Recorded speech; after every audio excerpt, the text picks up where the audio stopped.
कि मोहब्बत की दुकान में शायद जो है मुसलमान नहीं आते हैं। वो दिखावा है, वो मात्र दिखावा है कि हम मोहब्बत की दुकान में जो है यहाँ पर हम सबको एक साथ लेकर चलते हैं।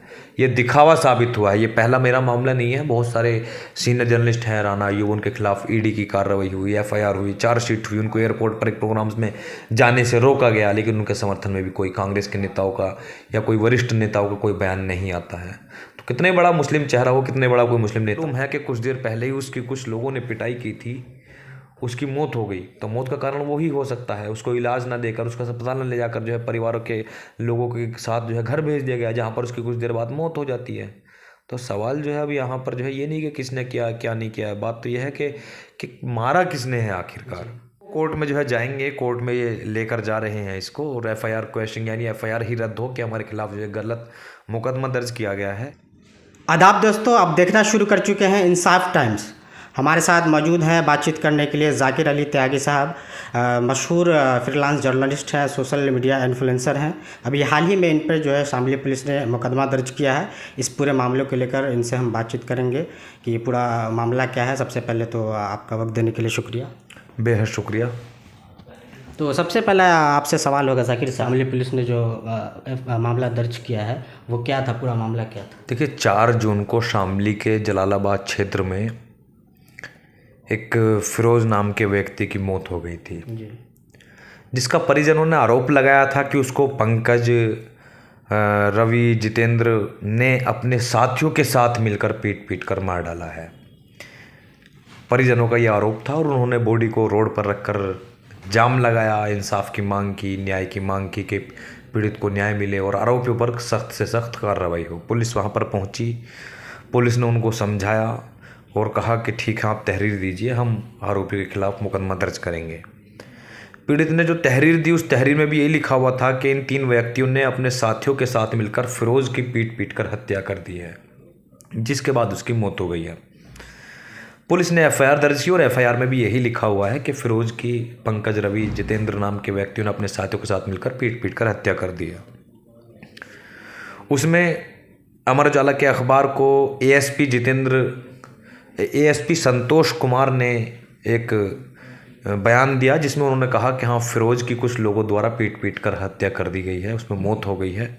मामले की जांच जारी है, जो भी जांच सामने आएगी तो आरोपियों के विरुद्ध सख्त कार्रवाई करेंगे। क्योंकि ट्वीट का मामला है, आपने जिस मामले में तो ट्वीट किया उस हमने जो ट्वीट किया था और वो जो है आपका जो पूरा मामला जो है वो क्या था? हाँ, वो ये मामला था कि इल्ज़ाम क्या है? हाँ, इल्ज़ाम ये है कि हमने ये कह दिया कि वो फिरोज़ की पीट पीट कर हत्या की गई है, यानी मॉब लिंचिंग की गई है। जी।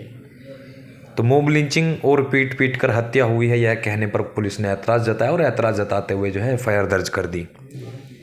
जबकि यही बयान पीड़ितों का था, यही बयान खुद एएसपी संतोष कुमार ने अमर उजाला को दिया था कि हाँ, पीट पीट कर हत्या कर दी है। बाद में वो कहते हैं कि 2 दिन बाद कि पोस्टमार्टम रिपोर्ट में यह स्पष्ट, उसी आधार पर आपने ट्वीट किया था? हाँ, उसी आधार पर जो पुलिस के बयान था और जो आपके पीड़ित फैमिली का जो बयान था, जो एफआईआर दर्ज हुई थी, उस आधार पर हमने ट्वीट किया था। लेकिन 2 दिन बाद पोस्टमार्टम रिपोर्ट को आधार बनाते हुए उसमें कह दिया जाता है कि पोस्टमार्टम रिपोर्ट में यह नहीं पाया गया है कि उसकी मौत से पिटाई हुई है या उसके शरीर पर कोई चोट का निशान पाया गया हो, वह तो अपने घर पर उसकी मौत हुई है।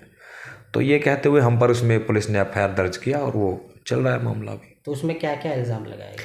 इल्ज़ाम यही कि झूठी खबर फैलाई गई, यहाँ पर जो माहौल है वो गर्म हो गया है, यहाँ पर 2 समाजों के बीच में नफ़रत बढ़ रही है, नफ़रत को बढ़ावा दिया है, भ्रामक जानकारी साझा की है, और यही आरोप थे। तो इस पूरे मामले में क्या लीगल प्रोसेस अभी क्या चल रहा है? अभी ये मामला कोर्ट में है, लेकिन बात यहाँ पर ये है कि उसकी लिंचिंग हुई है या नहीं हुई है, उसकी पिटाई हुई है या नहीं हुई है, उसकी जान पिटाई से गई है या नहीं गई है, ये तमाम सवाल तो पुलिस ने ख़त्म कर ही दिए, लेकिन ये जवाब अभी तक नहीं मिल पाया है कि आखिर वो उसकी मौत हुई है तो किन कारणों से हुई है, फिर क्यों हुई है। क्या वह अपने घर पर अगर मौत हो गई है तो क्या उसके आरोप में उसकी मर्डर का इल्ज़ाम किसी पर नहीं चलना चाहिए? जब मालूम है कि कुछ देर पहले ही उसकी कुछ लोगों ने पिटाई की थी, उसकी मौत हो गई, तो मौत का कारण वही हो सकता है। उसको इलाज ना देकर, उसका अस्पताल न ले जाकर जो है परिवारों के लोगों के साथ जो है घर भेज दिया गया, जहाँ पर उसकी कुछ देर बाद मौत हो जाती है। तो सवाल जो है अब यहाँ पर जो है ये नहीं कि किसने किया क्या नहीं किया है, बात तो यह है कि मारा किसने है आखिरकार, फिर हुआ क्या है उसके साथ में, ये स्पष्ट नहीं हो पाया है। अच्छा, आमतौर पे देखा यह जाता है कि पत्रकार पे अटैक होता है तो लोग जो है खामोश होते हैं। ऐसे में आपके साथ जो है जैसे जर्नलिस्ट कम्युनिटी के साथ साथ जो लीडरान हैं वो इस मामले में कितना आपके साथ है? उनका क्या ज़्यादातर बोलना पार्टियों के नेता जो हैं हमारे समर्थन में बोले हैं, तमाम पत्रकार बोले हैं, प्रेस क्लब ऑफ इंडिया बोला है, कमेटी टू प्रोटेक्ट जर्नलिस्ट ने हमारे समर्थन में आवाज़ उठाई है, इंटरनेशनल मीडिया ने हमारी जो है आवाज़ को जो है दिखाया है, हमारे शब्दों को दिखाया है, हमारी जो हमारे पर एफआईआर हुई थी उसको मेंशन किया है। बहुत सारे नेताओं ने, दिग्विजय सिंह ने भी इसमें जो है हमारे समर्थन में ट्वीट किया, सारे जर्नलिस्ट लोगों ने, सारे नेताओं ने। तो कुछ नेता थे जो बड़े अपनी पार्टियों के अध्यक्ष थे, उन लोगों की तरफ से स्टेटमेंट नहीं आया, जिसका हमें दुख है। और उसका दुख भी हमें इसलिए नहीं है क्योंकि हम मुसलमान हैं। अच्छा, हमें मालूम, मतलब आपको लगता है कि आप जिस कम्युनिटी से आते हैं इस वजह से जो है बड़े सियासी लीडरान का बयान जो है मतलब खुल के नहीं आया था? हाँ बिल्कुल, जो है इसमें तो ये तो क्लियर है, ये तो वो लोग भी मानते हैं कि हम इनके समर्थन में बयान इसलिए नहीं दे सकते क्योंकि ये मुसलमान है, ये त्रिवेदी नहीं है, ये शर्मा नहीं है, ये अग्रवाल नहीं है, ये वर्मा नहीं है। अगर ये मुसलमान नहीं होते तो हम इनके समर्थन में एक, जैसे हमने पहले हिंदू पत्रकारों के पैरों में कांटा चुभने पर भी ट्वीट किए हैं, तो यहाँ पर तो जो है सर खलम होने पर भी, ज़बान जो है कट जाने पर भी, कलम छिन जाने के बाद भी हमारे समर्थन में कोई स्टेटमेंट नहीं आता है। और आज दुर्भाग्यपूर्ण है बात यह है कि हम उस दौर में जी रहे हैं जहाँ पर मुसलमानों की लाश पर कोई नेता, विपक्षी दल का नेता राजनीति भी करना मुनासिब नहीं समझता। अच्छा, मुल्क में जो है, मुल्क के अंदर सहाफ़ियों, ख़ास तौर से जो मुस्लिम सहाफ़ियों को जो अपनी सिक्योरिटी के लिए क्या करनी चाहिए? देखिए, उनकी कोई ऐसा नहीं है कि कोई उनकी सिक्योरिटी हो, कोई उनकी सुरक्षा होगी या वो खुद कर सकते हैं। ये तो सरकार की जिम्मेदारी बनती है, ये तो उस आवाम की जिम्मेदारी बनती है जिसकी वो आवाज़ उठाने की कोशिश करते हैं, ये तो उस इलाके के लोगों की जिम्मेदारी बनती है, ये तो उस पुलिस की जो है जिम्मेदारी बनती है, जो पुलिस को वो जो है उनके क्षेत्र में हो रहे गुंडागर्दी को दिखाने की कोशिश करते हैं और वो आगाह करते हैं कि आपके क्षेत्र में फला मामला हुआ है और इसमें पीड़ित के पक्ष में जो है अपना एक्शन लिया जाए। तो उनकी जिम्मेदारी बनती है। हम लोग इसमें अपनी सुरक्षा हम खुद कैसे कर सकते हैं, क्योंकि हम दूसरों की सुरक्षा की मांग करने की वजह से हम पर तो खुद एफआईआर हो जा रहे हैं, हम पर तो खुद हमले हो जा रहे हैं। कई पत्रकारों पर अमेठी में हुआ हमला, जो है कि वो रिपोर्टिंग करने के लिए गए थे, उन पर हमला हुआ। हाथरस में एक सिद्दीक कप्पन नाम का पत्रकार रिपोर्टिंग करने के लिए जा रहा था, उसको अरेस्ट करके यूएपीए के तहत जेल में डाल दिया गया। तो हम तो खुद जो है मतलब सुरक्षा की मांग दूसरे लोगों के लिए करते रहे, हमें कैसे मिल जाएगी? अच्छा, मॉब लिंचिंग के नाम पे जो संविधान रक्षक जो दल है वो खामोश क्यों है? क्योंकि वो लिंचिंग उस समाज से, उस कम्युनिटी से आने वाले लोगों की हो रही है जो सिर्फ वोट बैंक बनकर इनकी नज़र में जो रह गया। संविधान रक्षक दल है ना? कौन? जो संविधान रक्षक दल है कांग्रेस की बात कर रहे हैं ना? खामोश है, उनकी मोहब्बत की दुकान में शायद जो है मुसलमान नहीं आते हैं। वो दिखावा है, वो मात्र दिखावा है कि हम मोहब्बत की दुकान में जो है यहाँ पर हम सबको एक साथ लेकर चलते हैं। ये दिखावा साबित हुआ है। ये पहला मेरा मामला नहीं है, बहुत सारे सीनियर जर्नलिस्ट हैं, राना अय्यूब, उनके खिलाफ ईडी की कार्रवाई हुई, एफआईआर हुई, चार्जशीट हुई, उनको एयरपोर्ट पर एक प्रोग्राम्स में जाने से रोका गया, लेकिन उनके समर्थन में भी कोई कांग्रेस के नेताओं का या कोई वरिष्ठ नेताओं का कोई बयान नहीं आता है। कितने बड़ा मुस्लिम चेहरा हो, कितने बड़ा कोई मुस्लिम नेता हो, इनकी पार्टी में तो खुद मुस्लिम जो नेता हैं वो खुद पीड़ित हैं, वो खुद पीड़ित हैं। इन्होंने खुद उनको जो है पीड़ित बना कर रख दिया। चाहे समाजवादी पार्टी में आज़म खान हो, चाहे आपका कांग्रेस पार्टी में गुलाम नबी आज़ाद थे, और भी कई सारे नेता थे कि मैंने देखा था कि उत्तराखंड में सवाल उठाने पर एक कांग्रेस ने अपने एक मुस्लिम नेता को पार्टी से बाहर कर दिया था क्योंकि उसने सवाल उठाए थे। तो इनकी पार्टी के अंदर तो रहने वाले मुस्लिम नेता बेचारे खुद जो है अपना पीड़ित हैं, वो खुद पीड़ित बनकर जो है वहाँ पर रह रहे हैं। अच्छा, जिस तरह से देख रहे हैं कि देश के अंदर मॉब लिंचिंग के मामले जो बढ़ते जाएगा दिन ब दिन, इसको कैसे रोका जा सकता है? इसको रोकने का काम जो है सरकार का है। सुप्रीम कोर्ट ने इसमें साफ गाइडलाइंस जारी की हुई है, साफ आदेशित किया हुआ है कि अगर कोई लिंचिंग का मामला आता है तो राज्यों की पुलिस जो सो मोटर एक्शन ले, तुरंत एक्शन ले, बिना एफआईआर का, बिना तहरीर के इंतज़ार किए एक्शन ले। लेकिन यहाँ पर तो ये देखने को मिल रहा है कि मतलब क्या लिंचिंग हो रही है, बिना तहरीर के जो है पीड़ित की एफआईआर दर्ज नहीं हो रही है। एफआईआर के लिए भी सोशल मीडिया पर कैंपेन चलाने पड़ते हैं, और जब एफआईआर आरोपी के विरुद्ध हो जाती है तो आरोपियों को बचाने के लिए पीड़ित को ही चोर बता दिया जाता है, शराबी बता दिया जाता है, कि ताकि उससे सामाजिक जो हमदर्दी है वो हट जाए, वो ख़त्म हो जाए, उसका समर्थन में कोई बोल ना सके। तो ये लिंचिंग ऐसे तो ख़त्म नहीं होने वाली। सरकार को जो सुप्रीम कोर्ट के जो आदेश किया हुआ है उनका पालन करना होगा। अगर उनका पालन ढंग तरीके से हो जाए तो लिंचिंग बंद हो जाएंगी। लिंचिंग बंद हो जाएंगी तो हम लोगों को थोड़ा आराम मिल जाएगा।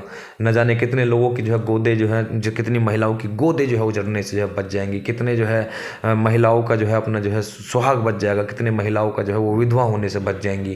तो ये हो सकता है हम खुद जो है मतलब लिखना बंद कर देंगे अगर पुलिस को मॉब लिंचिंग शब्द से ऐतराज़ है, मार पिटाई में हुई मृत्यु कहने पर जो है ऐतराज़ है, तो इन घटनाओं पर लगाम लगाए, हम लिखना बंद कर देंगे। लेकिन जब घटनाएं सामने आ रही है तो कैसे खुद को रोक सकते हैं? आपको क्या लगता है पूरे मामलों के लेकर कि देश के अंदर जो है आज़ाद पत्रकारिता को दबाया जा रहा है? देखिए, देश हमारा जो है वो लोकतंत्र, दुनिया का सबसे बड़ा लोकतांत्रिक देश कहा जाता है, और इसमें लोकतंत्र, मीडिया को लोकतंत्र का चौथा पिलर कहा गया है। अब मीडिया के लोगों पर जब हमला होगा तो ये खबर इंटरनेशनल बनेगी, ये विदेश में जाएगा, इसमें हमारी देश के कहीं ना कहीं लोकतंत्र की मजाक बनेगी, उस पर सवाल खड़े होंगे। और यही यहाँ की पुलिस कर रही है कि वो एफआईआर दर्ज कर देती है, जिस पर फिर विदेश, दूसरी कंट्रीज़ जो है सवाल उठाने की कोशिश करती हैं, सवाल उठाती हैं, और वो फिर दिखाती हैं कि कैसे जो है मीडिया की आज़ादी, प्रेस स्वतंत्रता के मामले में इंडिया जो है निचले पायदान पर जो है हर साल जो है खिसक कर जो है जा रहा है। तो लोकतंत्र के चौथे पिलर के हत्या करना जो है थोड़ा ठीक नहीं है, क्योंकि हम एक लोकतांत्रिक देश, दुनिया का सबसे बड़ा डेमोक्रेटिक मुल्क कहा जाता है भारत, और हमें उसमें इजाफा करने की, हमें उसको सही और मजबूत बनाने की, हमें लोगों के मानवाधिकार को जो लौटाने की जो हमें बात करनी चाहिए, उनको उनके हक देने होंगे। तो इसमें किस तरह से मजबूती आ सकती है, क्या लगता है आपको? किसमें? आज़ाद पत्रकारिता जिस तरह से रोका जाए। देखिए, आज़ाद पत्रकारिता में यही है कि जो मीडिया ऑर्गेनाइजेशंस हैं वो उनके समर्थन में बोलती रहें। जी।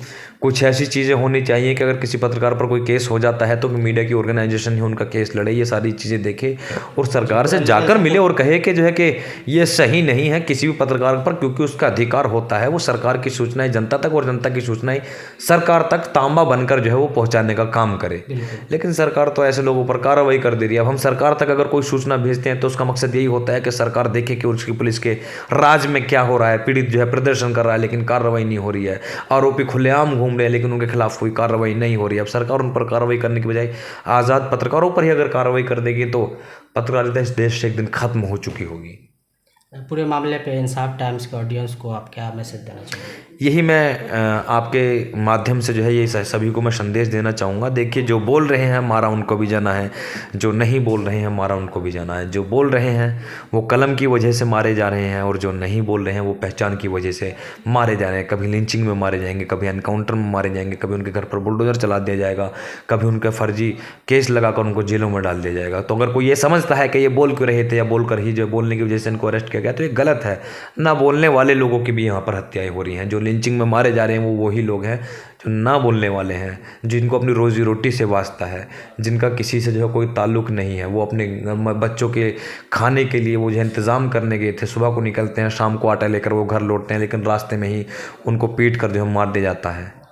तो ये सबको जुल्म के खिलाफ जो है बोलना होगा, सबको जो है साथ में आना होगा, और सरकार से अपने संवैधानिक रूप का इस्तेमाल करते हुए, संवैधानिक तरीकों का इस्तेमाल करते हुए सवाल करने होंगे लगातार, तभी जो है शांति बनी रहेगी। बेहद शुक्रिया बात करने के लिए। तो हमारे तमाम सवालों का जाकिर अली त्यागी साहब ने जो है बखूबी जवाब दिया, डिटेल्स में बताया और संदेश भी दिया, और इन तमाम मामले पे जो है हमारे साथ अच्छे से बात की। तो आपका बेहद शुक्रिया। और इंसाफ टाइम्स के जो भी सोशल मीडिया हैंडल है उनका फॉलो कर लीजिए, सब्सक्राइब कर लीजिए ज़रूर।